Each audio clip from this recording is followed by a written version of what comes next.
Hey everyone, Kibler here, and we have a new patch that just released for Hearthstone that is hopefully significantly shaking up the metagame. I do want to do a quick overview of that before I get into the deck I'm playing.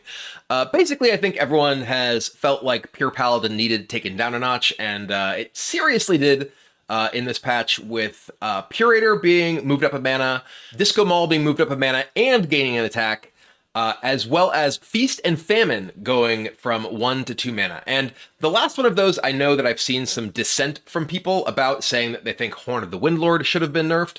But there's two things here. One, I think Horn of the Windlord as a Shaman card is totally fine. And having a cool new card that is powerful and gives a new dimension to the gameplay of a Paladin deck, I think is interesting.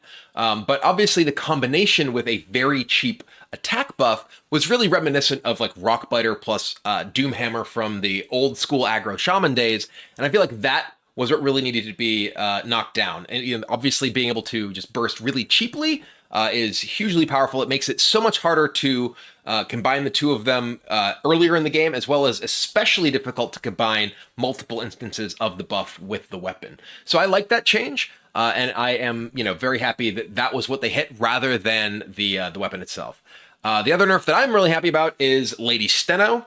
I have been very frustrated by Spell, Demon Hunter decks, and Lady Steno killing me as early as turn 5, and the reduction of her power from 2 to 1, I think, is a really big hit.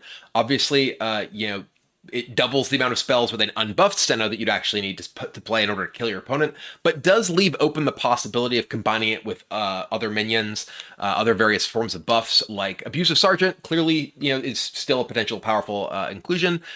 Or you could use Crazed Alchemist to switch it to 4 power. Obviously makes it much more difficult to actually win the game if it does not kill your opponent that turn, because it's very easy to kill. But there are still options. It just makes it weaker, which I think is really the key issue with that card.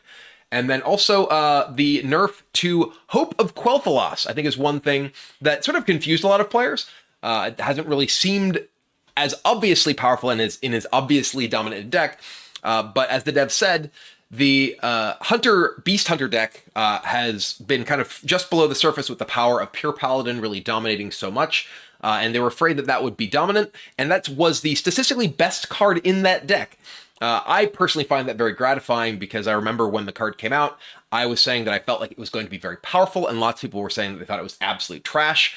Those of you who remember the Leatherworking Kit Beast Hunter deck I was playing in the previous block, was a very fun deck, maybe not necessarily a great deck, but that was one of the most powerful cards in that deck, and it is not surprising to see it doing that alongside Hollow Hound and friends now as well. Lastly, Pozic, Audio Engineer, got nerfed from a 5/4 to a 4/4. A lot of people seem surprised about this one, but again, statistically, the card was very, very powerful, among the best things you could possibly be doing, the highest performing neutral legendary in the game, which is probably surprising to a lot of people who don't keep up with data sites, but the card was clearly just very, very good, and people were beginning to see that they should put it into decks, and it was winning a lot. So I do think it's still a good card, but just not quite as difficult to deal with if you don't kill it right away. One less power will do that. Anyway, nerfs aside, I want to talk about the deck that I'm playing today. It's actually one that I put together prior to the patch. I was playing it with a little success, probably going about 50-50, maybe a little bit less than that, prior to the patch against even, decks like Pure Paladin. It was horrible against Spell Demon Hunter, so I was very happy to see that change. But it is a Warlock fatigue deck. Not fatigue in the sense that it's trying to fatigue the opponent, but it's using the cards that key off of the fatigue mechanic, the Crescendos, Crazed Conductors, and Baritone Imps. In fact, the cards that I revealed on this very YouTube channel. So basically, it is a kind of mid-range Warlock deck, uses a lot of early pressure from the Baritone Imp and Crazed Conductor against decks like Druid, where it allows you to prevent them from just having the entire length of the game to piece together their tools to run you over with ramp, but also has lots of powerful control tools. One of the best cards in the deck is the Symphony. Symphony of Sins, you can do a lot of cool things with it. One, it can just be a powerful tempo tool. If you get the +6 to a minion on board in your hand and in your deck, can allow you to really take control of the game very early if you do have a board presence at the time. And in combination with Void Virtuoso or Fellstring Harp, the deal 6 to all characters can make you able to sweep the board and not take any damage yourself. And then also in longer games against control decks, being able to tear apart their deck with remove 6 cards from their deck can really win games as well. A couple other interactions that are interesting in this deck. There is a Jailer in the E.T.C, which enables you to get down Jailer in Fenotum, the Lord of the Opera, in one turn, which can be very powerful against a lot of decks, like say Mage Control. And also, specifically, if you have Jailer and Void Virtuoso, which makes you immune on your own turn, you don't take fatigue damage. So it can be very, very difficult for a lot of decks to actually win the game in those situations. Reverberation is a very powerful card that's also in the E.T.C, as well as a single copy in the deck. Very good against Colossals, and also very good with Defile to be able to set up clears even against large minions. So overall, I think this deck is a lot of fun. It's not necessarily the best deck out there, but I wanted to experiment and try to find some success with Warlock, which has really been struggling lately. I've really enjoyed this deck, and I hope you do too. Enjoy. Yeah, your soul. Ship your soul. I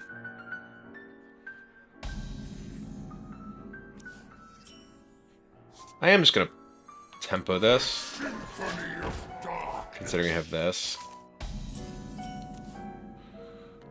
Boop.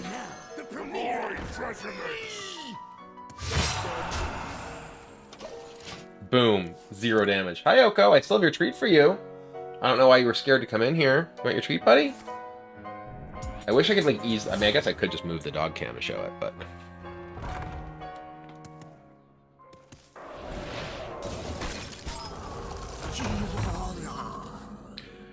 Alright, I am going to do this now, is tap here and play a tour guide. This gets more value from this. Obviously, we could have Scourge supplied. This at least uses our mana efficiently. If I hadn't drawn the tour guide, I actually probably would have just played the Scourge supplies. Ooh. Okay. Alright, let's tap. Let's play this. The overture is upon us. Follow my lead. The void resonates. All right. The E.T.C is at the bottom of the thing. It's Reverberation, Jaraxxus, and oh, they got a Volcanomancy. All right. Man, that imp got me good. Well. Speaking of reverb, let's Symphony. I would like... Alright, I guess I'm just going to mill you for 6.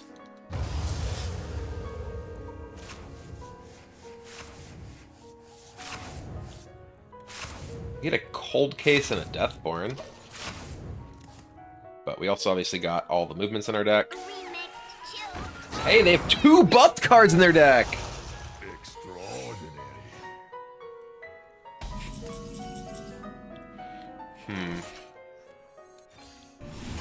Not counterspell. I think we can do without this guy. I think I just want to life tap. Okay, objection. Okay, so it's Barrier or Visage. Their deck does run keyboard typically, but... Bask in my radiance. Alright.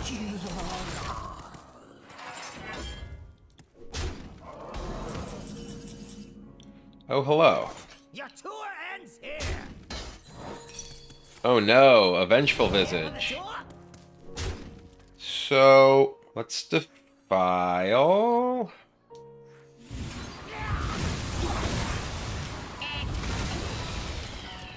Am I gonna play E.T.C for Jailer? Yeah.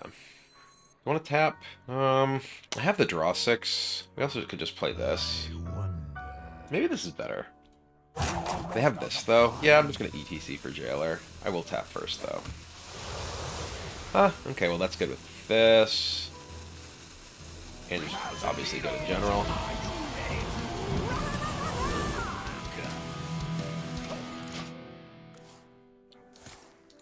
Ow. So far, we're at 2 skeletons from them. 3, actually, right? Yeah, 3 skeletons because of Cold Case and 1 activation of this. Just for Kel'Thuzad tracking.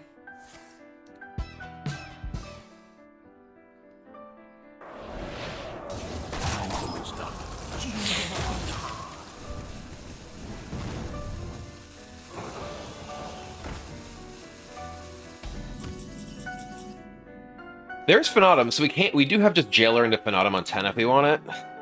Alright, I'm gonna Harp into 6 damage AoE, which heals me for 4. Because this guy dies, I gain 2. Make a 6/6 Reborn.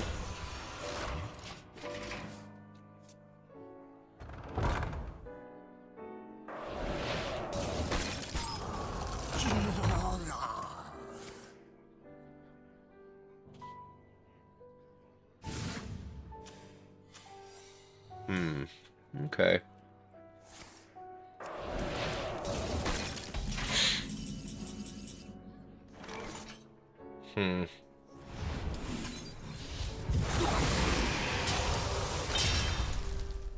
So if it is Barrier... Alright, I'm gonna play this into Movement of Greed. So we actually will draw all this, which is very good, considering we're looking to potentially just destroy our hand next turn. Ooh, and we can fizzle afterwards? We actually get Fanatum plus Void Virtuoso, we don't take fatigue damage too. I will play... yeah, I'm going to play this just in case it is... Yep, Ejection. Okay.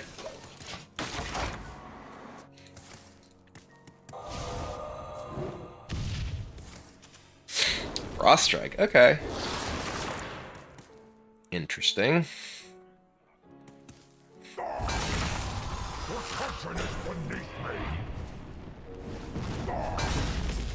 stand the cold. Am I just doing it? Jailer Fanatum? I don't have any crescendos right now. Do I want to wait? I think we're just doing it.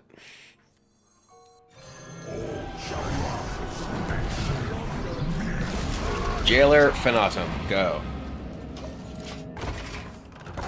I do want to point out to anyone watching, all of the stats you see on the deck list are from pre-patch, because I was playing this deck before. I played this for like a day against, you know, a million spell DKs and stuff, which was basically a winnable matchup. So not necessarily representative of the power of the deck in the current metagame. But yeah, I have... If they can like Blizzard me... Okay. I mean, like, right now I have the Fell String Harp. They gotta freeze these, right? Alibi? Sure. Okay, well, I just gained 15 by attacking this into a minion.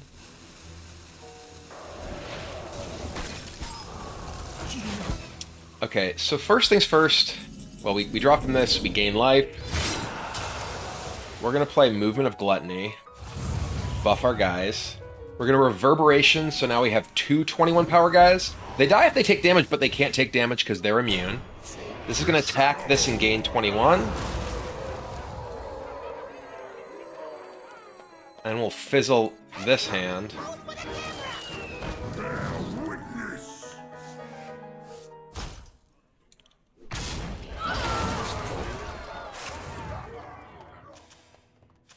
Wait, what just happened? Oh, it burned their thing because their hand was full. Okay, get the Harbinger. I was like, what just happened? So, go? I have 2 21 power lifesteal immune minions. I guess I should have played the Reverberation after playing this guy.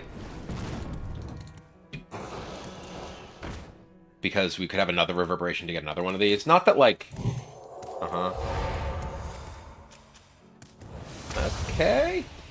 We wanted to play the thing to buff first, but we should have played the Fizzle before playing the Reverberation. But, yeah! There we go! Jailer Fanatum. Get him good. Alright, against a Hunter, I'll keep Virtuoso. Okay, Virtuoso into Baritone Imp, and potentially into Crescendo. What have we here? What have we here is a Void Virtuoso. Welcome. Yeah, I do wish Crescendo was a fire card. It looks fiery to me. That's fire, right? I guess, is that like green flames? Is that what Fel is? I'm colorblind. They look, I guess those are probably green. And now, the premiere!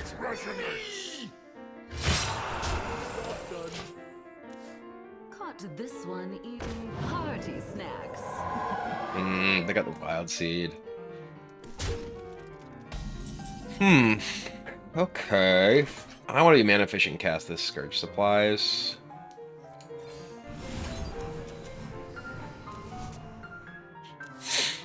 We'll discard this other Scourge Supplies. Follow my lead! Yeah.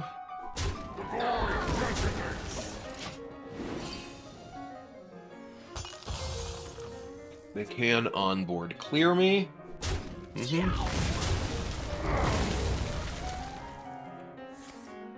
Sure.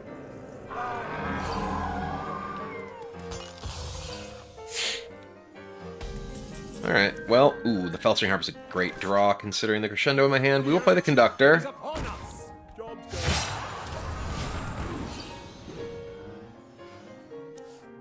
Hey, you! Install these for Oh, nerfed card, nerfed card. Okay. Well, yeah, I'm gonna play this and Harp and go face. Hearken your doom!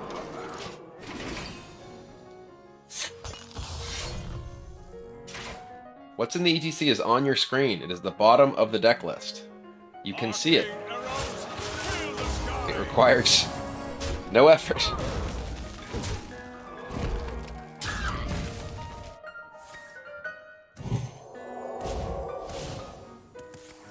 Okay.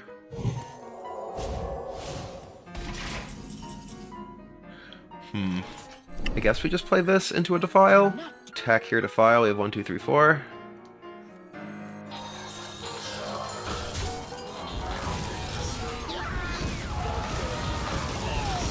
Alright. The second Astalor, okay.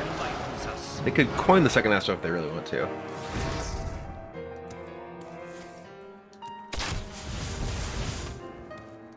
Sure. Banana. Alright. Banana Astalor. Yeah, I'm gonna do this way. Could have Drain Sold this, but they've already used 3 bananas on it. I want to get the card draw in my hand. Like, in particular with the Fanatum, I want to get, you know, through my deck so this is actually active. It's quite powerful against Hunter. Yeah. It's Lord of the Opera in the deck for the Jailer combo. In part, it's also just a powerful card if you're drawing a lot of your deck.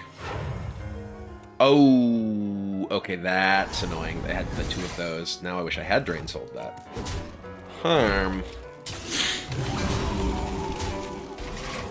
Everyone disliked that.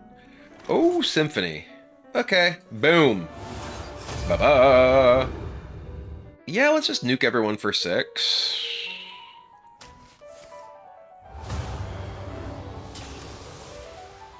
Obviously, it's a little bit awkward with this, but it does put a draw. We also can just nuke them with Crescendo. They do have the other one in their hand, the other version. Aha! Armor! Lightly used armor. Alright. Our gift of frost shields us!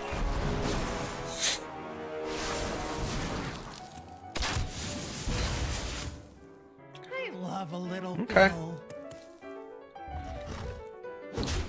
Armor Vendor is dead.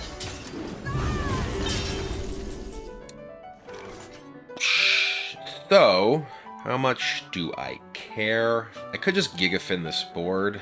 Is it worth?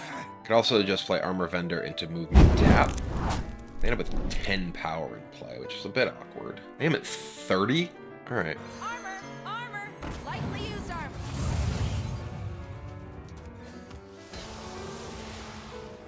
armor. I must hasten. Here for the door. Go. Oh, is Oko making himself a pillow? Thickafin. Alright. Yeah, that's unfortunate. The double musician buff, too. Alright, well, it is Gigafin time. Yep, well, they're at full health.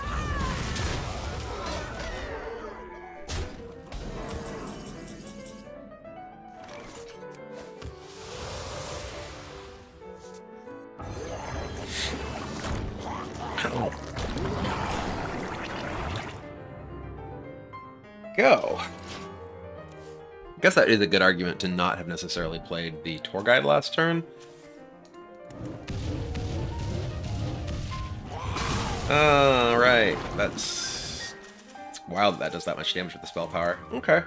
Here, God. There's snail in ambush.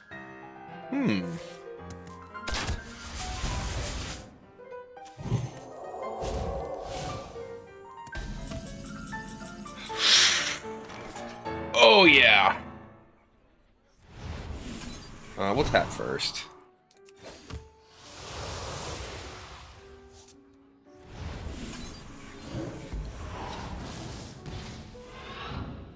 Power worth hungering for.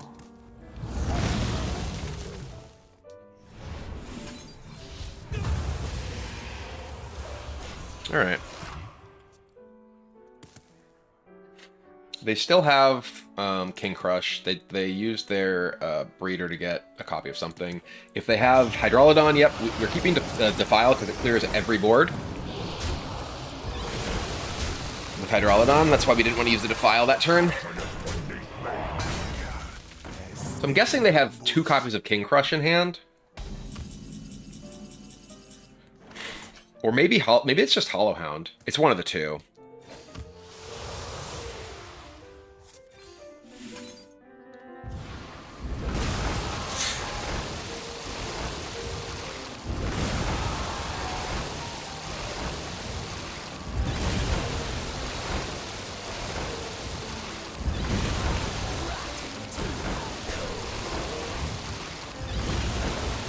Let's hope it's not Denathrius.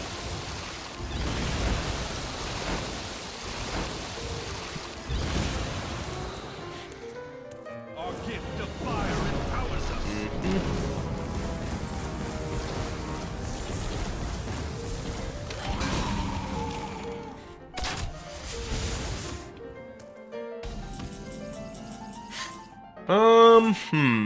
So we're just shy of being able to Fanatum here.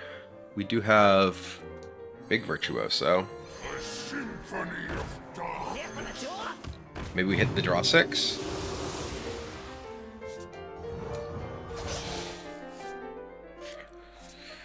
And now, the premiere act. Me! These are positioned horribly. I'm an idiot. They definitely have a Hollow Hound left too. Taking so long. This should obviously be in the middle. I could just play this right now and say go.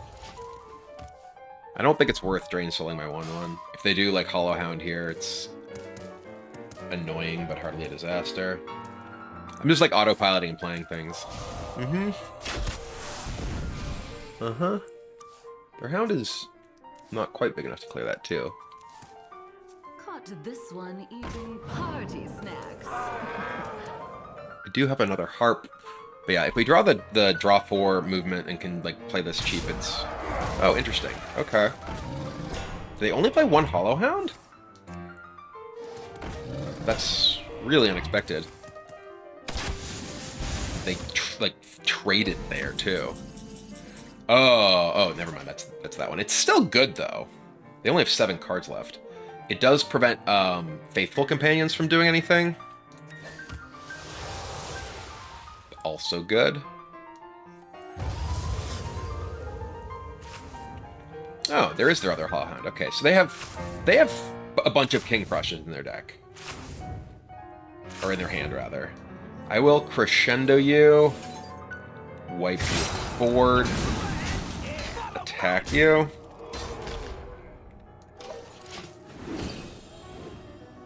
I am out of cards. That's also their second star power, which makes Fanatum a lot better. Yep.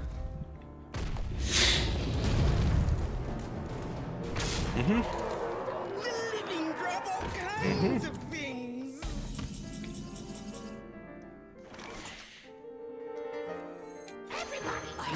Oh, wait! What? Oh no, I put a card in my deck! Oh no, I just threw horribly!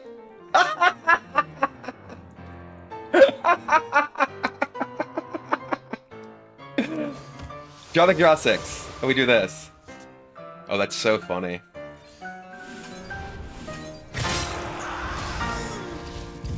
Oh my god. Oh my god. Oh!